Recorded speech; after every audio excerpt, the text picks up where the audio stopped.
Ya, sejumlah mahasiswa di Simulu pada Senin pagi menggelar aksi damai di depan kantor Bupati. Dalam aksinya, mahasiswa meminta agar Pemkab Simelu mengambil langkah untuk melakukan pencegahan terhadap aktivitas pembukaan lahan untuk perkebunan kelapa sawit yang diduga belum mengantongi izin.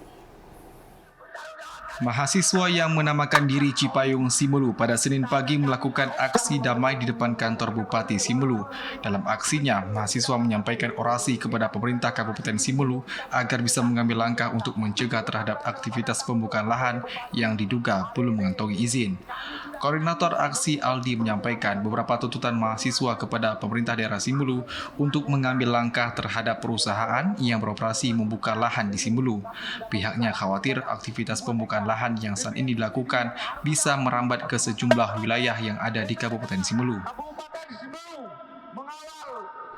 Baik, aksi kita hari ini yaitu dari Aliansi Cipayung Simelu, kita mendesak PJ Bupati Kabupaten Simelu, artinya hari ini menutup secara permanen PT Raja Marga yang sudah beroperasi menggarap lahan di Simelu secara ilegal. Kemudian kita juga menuntut PT Raja Marga ini diseret ke area hukum soalan BBM subsidi yang dipakai oleh perusahaan, kemudian kayu ilegal yang dilakukan oleh PT Raja Marga. Kedua, kita mendesak PJ Bupati dan DPRK ini agar betul-betul menutup lahan yang digarap secara ilegal oleh PT Raja Marga terhadap Kabupaten Simelu. Karena kekhawatiran kita ke depan, jika terus dibiarkan artinya akan merambat ke hutan-hutan yang lain yang ada di Kabupaten Simelu.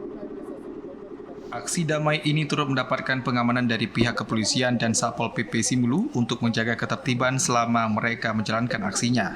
Dari Kabupaten Simelu, Al-Ashab TV Aceh melaporkan.